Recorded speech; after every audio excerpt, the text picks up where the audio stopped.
see this question. The question says, which stages of cell division do the following figures A and B represent respectively? इस question में जो है हमें दो figure दे रखा है A एंड B और बताना है कि ये सेल साइकिल का कौन सा फेज है। तो चलिए हम देखते हैं। पहला जो यहाँ पे फिगर दे रखा है फिगर A, यहाँ पे ये जो है दिख रहा है कुछ एस्टर लाइक स्ट्रक्चर, और अगर हम बी में देखें तो कुछ स्पिंडल जो है यहाँ पे दिख रहे हैं, स्पिंडल फाइबर्स दिख रहे हैं। तो देखते हैं ये क्या हो सकते हैं। तो चलिए इस क्वेश्चन का जो है सॉल्यूशन देखते हैं। सबसे पहले हम बात करेंगे की कॉन्सेप्ट की। की कॉन्सेप्ट जो है इस क्वेश्चन में हमारा हो जाएगा माइटोसिस। अगर हम बात करें माइटोसिस क्या होता है, सेल साइकिल को जो है दो फेजेस में बांटा जाता है। पहला होता है इंटरफेज, दूसरा होता है माइटोसिस। पहला जो इंटरफेज होता है उसमें 3 फेजेस आती है और कह सकते हैं 3 जो है स्टेजेस होती हैं। G1 यानी कि गैप 1 फेज, दूसरा होता है S यानी कि सिंथेसिस फेज, और G2 यानी कि गैप 2 फेज। उसके बाद आता है माइटोसिस अगेन 4 जो है यहाँ पे फेजेस होते हैं, जिसमें से क्या होता है प्रोफेज होता है। पहला जो है क्या होता है प्रोफेज होता है। अगर हम बात करें प्रोफेज क्या होती है, तो प्रोफेज के टाइम जो है यहाँ पे कुछ ये फीचर्स देखे जाते हैं कि यहाँ पे डुप्लीकेटेड डीएनए जो होता है वो कॉम्पैक्टली जो है यहाँ पे ये क्या हो जाता है पैक्ड हो जाता है क्रोमोसोम में, और यहाँ पे जो है स्पिंडल फॉर्मेशन हो जाता है। क्या हो जाता है स्पिंडल जो है फॉर्मेशन हो जाता है, यानी कि स्पिंडल जो है यहाँ पे बन जाते हैं।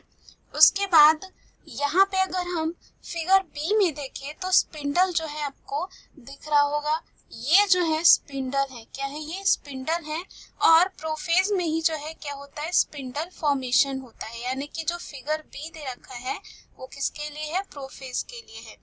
उसके बाद प्रोफेज के बाद आता है मेटाफेज। क्या आता है मेटाफेज।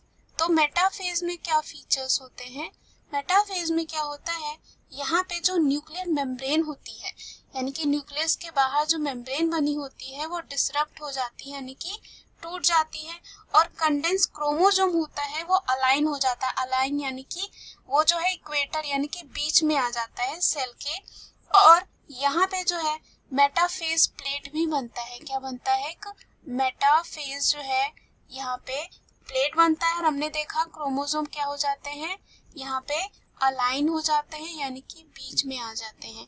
उसके बाद ये जो मेटाफेज प्लेट होते हैं वो राइट एंगल्स में होते हैं किसके स्पिंडल पोल्स के। तो यहाँ पे मेटाफेज की जो फीचर्स हैं ये हमें दोनों फिगर में कुछ भी नहीं दिख रहा है। यहाँ पे हमें मेटाफेज प्लेट भी नहीं दिख रहा है, साथ ही साथ यहाँ पे क्रोमोसोम अलाइंड यानी कि बीच में इक्वेटर में भी नहीं दिख रहे हैं, तो ये नहीं हो सकता है।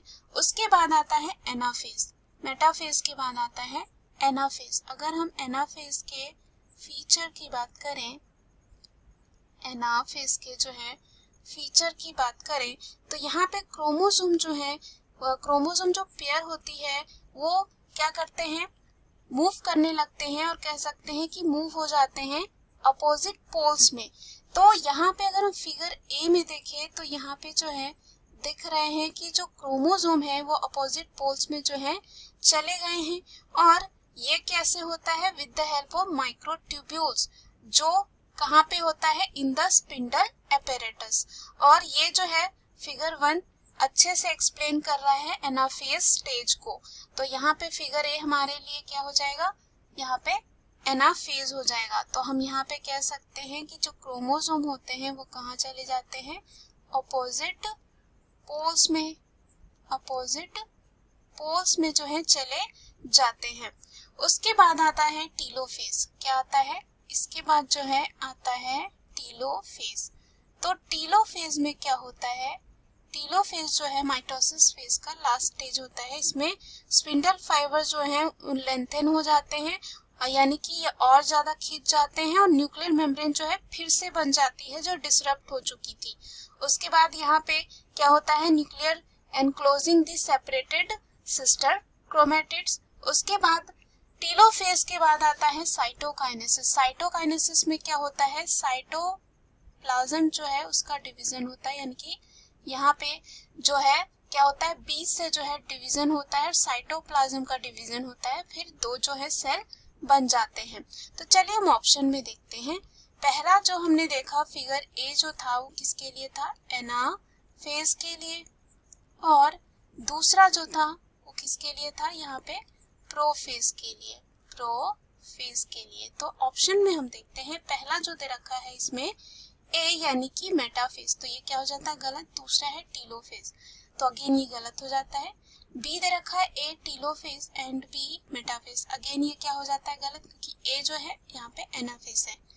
लास्ट अगर हम देखें ए लेट एनाफेज, तो यहाँ पे जो है क्या होता है, जब एनाफेज लेट एनाफेज होती है, एकदम जब लास्ट हो जाता है, तो यहाँ पे क्या होता है, जो क्रोमोसोम होते हैं अपोजिट पोल्स में ही चले जाते हैं। तो यहाँ पे हम बोल सकते हैं जो ए है वो किसके लिए है, ए जो है लेट एनाफेज के लिए है। उसके बाद बी जो है किसके लिए है, प्रोफेज के लिए। तो ये हमारे जो है क्वेश्चन का सही आंसर हो जाएगा।